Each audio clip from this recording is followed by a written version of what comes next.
Hello students, Raju Gurukul में आप लोग का स्वागत है। स्टूडेंट्स, आज आप लोग को बताएंगे जेएसएससी जेई में आपका जो सिलेबस है उस सिलेबस के बारे में तो पिछले वीडियो में बता चुके हैं। वो सिलेबस का पहला कंटेंट हम बताने जा रहे हैं। उसमें आपका पहला कंटेंट में आपका रेजिस्टेंस है।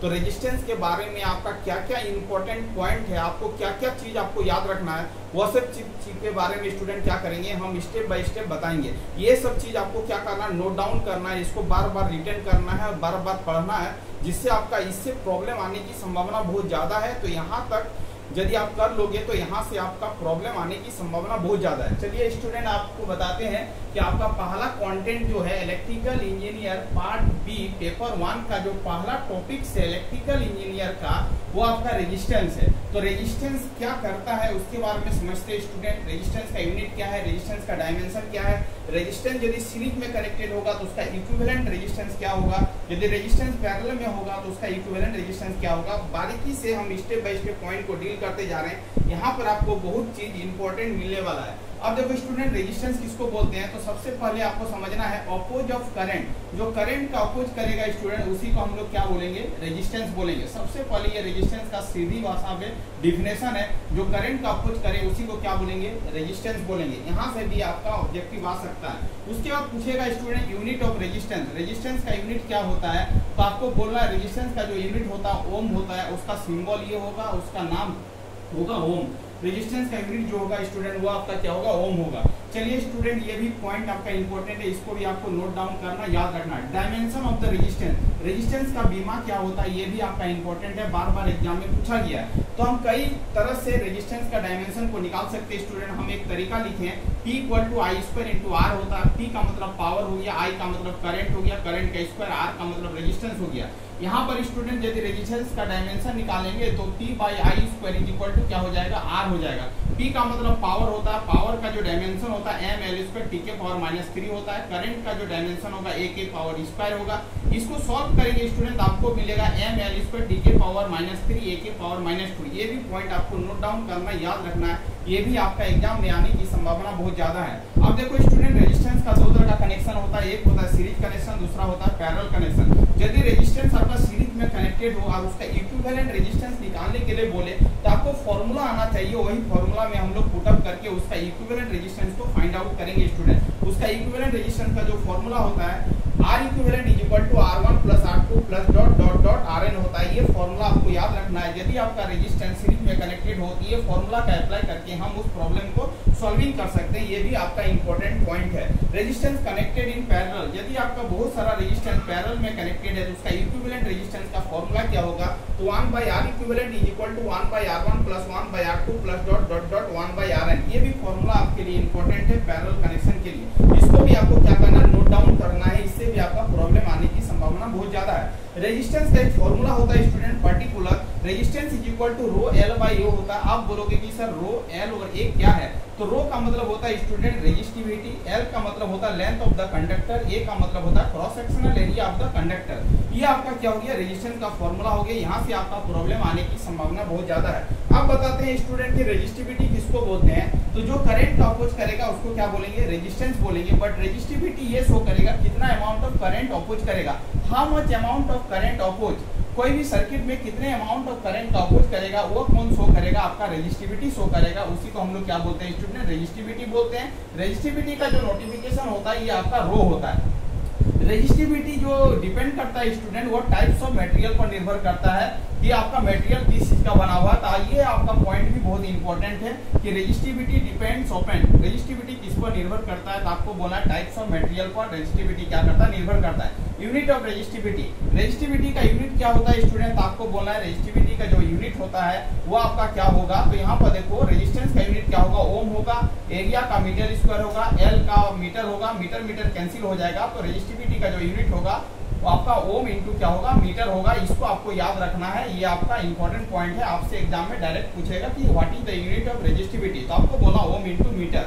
रेजिस्टेंस का फॉर्मूला होता है स्टूडेंट ρL/A, तो रो का फॉर्मूला हो जाएगा R × A/L हो जाएगा। रेजिस्टेंस का डायमेंशन आपको बता चुके हैं स्टूडेंट, mL² T⁻³ A⁻² होता है। एरिया का L² हो जाएगा, लेंथ का L हो जाएगा, L कैंसिल हो जाएगा। इसको सॉल्व करेंगे तो mL² T⁻³ A⁻² होगा। ये भी पॉइंट आपका इंपॉर्टेंट है, एग्जाम में आने की संभावना बहुत ज्यादा है। आपसे पूछेगा कि रेजिस्टिविटी का डायमेंशन क्या होता है, तो आपको बोलना है ml² t के पावर -3 a के पावर -2। आपसे ये भी पूछेगा कि रेजिस्टिविटी का यूनिट क्या होता है, तो ओम इनटू मीटर होता है। रेजिस्टिविटी किस पर निर्भर करता है, तो आपको बोलना टाइप्स ऑफ मटेरियल पर निर्भर करता है।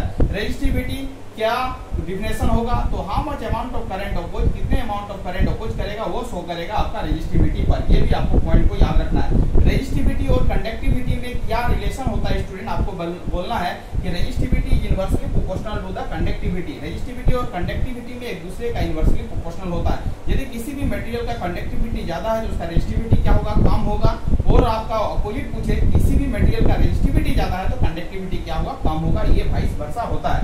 रेजिस्टिविटी का फॉर्मूला होगा student, resistivity is equal to 1 by conductivity. ये रेजिस्टिविटी का सिंबल होता है, ये कंडक्टिविटी का सिंबल होता है। ये भी पॉइंट को आपको याद रखना है स्टूडेंट, ये भी आपका पॉइंट बहुत इंपॉर्टेंट है। अब देखो स्टूडेंट, रेजिस्टेंस, लेंथ और एरिया में क्या रिलेशन है, ये आपको आना चाहिए। काहे कि आपसे प्रॉब्लम पूछेगा कि किसी भी रेजिस्टेंस, ये मटेरियल है, ये कंडक्टर है, इसका रेजिस्टेंस R1 है, ये कंडक्टर, इसका रेजिस्टेंस R2 है, तो इसका लेंथ का रिलेशन क्या होगा, एरिया के साथ क्या रिलेशन होगा। यदि आपका कंडक्टर को स्ट्रेचिंग नहीं कर रहे हैं, विदाउट स्ट्रेचिंग कंडीशन में आपका रेजिस्टेंस, लेंथ और एरिया का क्या रिलेशन है, उस चीज को आपको ध्यान देना है। यहाँ से भी प्रॉब्लम बहुत सारा मिला है। तो आपका एक कंडक्टर है, उसका स्टूडेंट, उसका रेजिस्टेंस है R1 is equal to rho L1 by A1।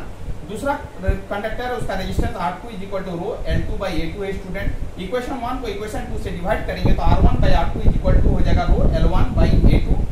और ये आपका नीचे वाला ऊपर चला जाएगा, A2 बाई रो L2 हो जाएगा। रो आपका स्टूडेंट कैंसिल हो जाएगा, तो R1 by R2 is equal to L1 by L2 गुना A2 बाई A1 होगा। इसको आपको याद रखना है। इसका मतलब स्टूडेंट, जब भी कोई भी कंडक्टर वायर को स्ट्रेचिंग नहीं करेंगे, विदाउट स्ट्रेचिंग रहेगा, तो रेजिस्टेंस और लेंथ में जो रिलेशन होगा R1 by R2 is equal to L1 by L2 होगा। और आपका रेजिस्टेंस और एरिया के साथ रिलेशन होगा R1 by R2 is equal to A2 by A1 होगा। इसको आपको रिटेन करना है, याद रखना है ये दोनों कंडीशन को। अब देखो स्टूडेंट, क्रॉस सेक्शनल एरिया का फॉर्मूला होता है पाई R स्क्वायर होता है। इसका मतलब है ये आपका A2 है तो पाई R2 का square dividing by pi R1 का स्क्वायर। इससे आपका एक फॉर्मूला निकलेगा R1 by R2 is equal to R2 by R1 का होल स्क्वायर। इसका मतलब रेजिस्टेंस और रेडियस में क्या रिलेशन है, यदि आपका कंडक्टर स्ट्रेचिंग नहीं है तो R1 by R2 is equal to R2 by R1 का क्या हो जाएगा स्टूडेंट, होल स्क्वायर हो जाएगा।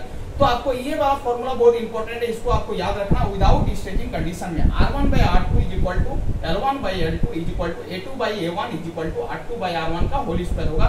इसको आपको कॉपी में नोट कर लेना, बार बार इसको रिटर्न करना है। इससे प्रॉब्लम आने की संभावना बहुत ज्यादा, इस कंडीशन से प्रॉब्लम आपको मिलेगा देखने को। स्ट्रेचिंग कंडीशन मतलब कोई भी कंडक्टर उसको स्ट्रेचिंग करेंगे, मान लो ये कंडक्टर स्टूडेंट, इसको स्ट्रेच करेंगे तो इसका लेंथ क्या हो जाएगा, बढ़ जाएगा। क्रॉस सेक्शनल एरिया क्या हो जाएगा, घट जाएगा। बट इसका वॉल्यूम क्या रहेगा, फिक्स रहेगा। तो ये आपका इस कंडक्टर का रेजिस्टेंस R1 है, इस कंडक्टर का रेजिस्टेंस R2 है। तो फॉर्मूला हो जाएगा R1 is equal to rho L1 by A2। इसका फॉर्मूला हो जाएगा R2 is equal to rho L2 by A2 हो जाएगा स्टूडेंट।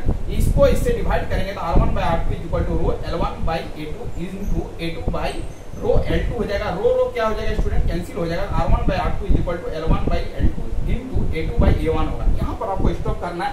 यदि किसी भी कंडक्टर को स्ट्रेचिंग करेंगे तो वॉल्यूम क्या रहेगा स्टूडेंट, कांस्टेंट रहेगा। इसका वॉल्यूम को कंसीडर करें V1, इसका वॉल्यूम को कंसीडर करें V2। तो V1 इज इक्वल टू क्या होगा, V1 इज इक्वल टू क्या होगा, V2 होगा। इसका वॉल्यूम क्या होगा स्टूडेंट, L1 इंटू क्या होगा, A1 होगा। इसका वॉल्यूम क्या होगा, L2 इंटू क्या होगा, A2 होगा। यहाँ पर रखेंगे स्टूडेंट, यहाँ से एक रिलेशन आ गया L1 by L2 is equal to A2 by A1।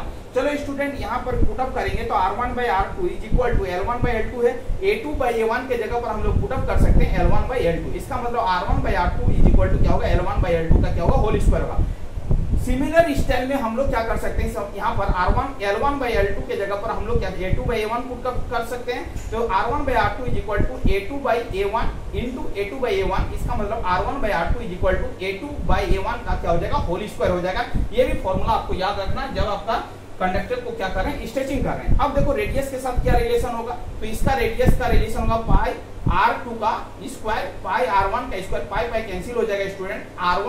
R2 by R1 का स्क्वायर का होल स्क्वायर है। इसका मतलब R2 बाई R1 का पावर क्या होगा, 4 होगा। इसका मतलब है जब भी आपका रेजिस्टेंस स्ट्रेचिंग कंडीशन में रहे तो R1 by R2 is equal to L1 by L2 का होल स्क्वायर होगा, is equal to A2 by A1 का होल स्क्वायर हो जाएगा, is equal to R2 by R1 के पावर क्या हो जाएगा, 4 हो जाएगा। ये आपको क्या करना है स्टूडेंट, याद रखना है। यहाँ से लेके यहाँ तक आप यदि फॉर्मूला को याद रख सकते हो तो यहाँ से प्रॉब्लम आने की संभावना बहुत ज्यादा है। यहाँ से 2 नंबर का प्रॉब्लम आराम से आ सकता है। तो आप यहाँ से लेके यहाँ तक आपको रिटर्न करना है, नोट्स बनाना है, बार बार रिवीजन करना है। यहाँ पर आपका टॉपिक्स कवर हो रहा है स्टूडेंट, रेजिस्टेंस और रेजिस्टिविटी, और रेजिस्टेंस रिलेटेड जितने फॉर्मूले बनेंगे उतना फॉर्मूला आप डिराइव कर दिए। रेजिस्टेंस का डायमेंशन क्या होगा, रेजिस्टेंस का यूनिट क्या होगा, रेजिस्टेंस सीरीज में कनेक्टेड होगा तो क्या होगा, रेजिस्टेंस पैरेलल में कनेक्टेड होगा तो क्या होगा, रेजिस्टेंस का बेसिक फॉर्मूला क्या होगा, रेजिस्टिविटी किसको बोलते हैं, रेजिस्टिविटी किस पर निर्भर करता है, रेजिस्टिविटी का यूनिट क्या होता है, रेजिस्टिविटी का डायमेंशन क्या होता है, रेजिस्टिविटी और कंडक्टिविटी में क्या रिलेशन है, रेजिस्टेंस लेंथ और एरिया में कैसे रिलेशन मिलेगा आपको विदाउट स्टेचिंग कंडीशन में, और रेजिस्टेंस लेंथ और एरिया में आपका कैसा रिलेशन मिलेगा विद द स्टेचिंग कंडीशन। यदि कोई कंडक्टर को स्टेच करेंगे तो आपका क्या मिलेगा, तो आपको ये सब कंडीशन को क्या करना है स्टूडेंट, याद रखना है। यहाँ से प्रॉब्लम आने की संभावना बहुत ज्यादा है। इसका मतलब ये कॉन्सेप्ट और ये कॉन्सेप्ट आपको रिटर्न करना है। ये आपका विदाउट स्टेचिंग कंडीशन है, ये आपका विद स्टेचिंग कंडीशन है। देखो चीजों को समझो, दोनों फॉर्मूला में क्या है, डिफर मिलेगा। R1/R2 L1/L2 है, यहाँ पर L1/L2 का क्या है, होल स्क्वायर है। यदि आप प्रॉब्लम को बढ़िया से रीड नहीं कर पाओगे तो फॉर्मूला गलत लगा दोगे तो आपका आंसर क्या हो जाएगा, गलत हो जाएगा। इसका मतलब ये स्ट्रेचिंग कंडीशन का फॉर्मूला है, ये विदाउट स्ट्रेचिंग कंडीशन का फॉर्मूला है। यहाँ से लेके यहाँ तक का क्या करना है स्टूडेंट, आपको रिटर्न करना है, रिटर्न करके 2 बार रिवीजन करना है। नेक्स्ट सेशन में इससे रिलेटेड जितने प्रॉब्लम आए हुए हैं सभी प्रॉब्लम को क्या करेंगे स्टूडेंट, डील करेंगे। हमने क्या किया है, टॉपिक बाय टॉपिक सिलेबस को क्या करेंगे, कवर करेंगे। आज आपका रेजिस्टेंस का टॉपिक कवर हुआ, फॉर्मूला क्या क्या फॉर्मूला लगेगा। अब नेक्स्ट वीडियो में बताएंगे कि इस टॉपिक से किस तरह का प्रॉब्लम आपसे पूछा जाएगा। तो तब सबसे पहले क्या करना, आपको फॉर्मूला को क्या करना, याद करके आना है। इतना फॉर्मूला यदि याद कर लोगे तो इस टॉपिक से जितने प्रॉब्लम आएंगे सभी प्रॉब्लम को आप क्या कर सकते हो, सॉल्व कर सकते हो। थैंक यू स्टूडेंट्स, हम वीडियो को यहीं पर एंड करते हैं। यदि आप चैनल में नए हैं तो चैनल को क्या करना है, सब्सक्राइब कर लेना। वंदे मातरम।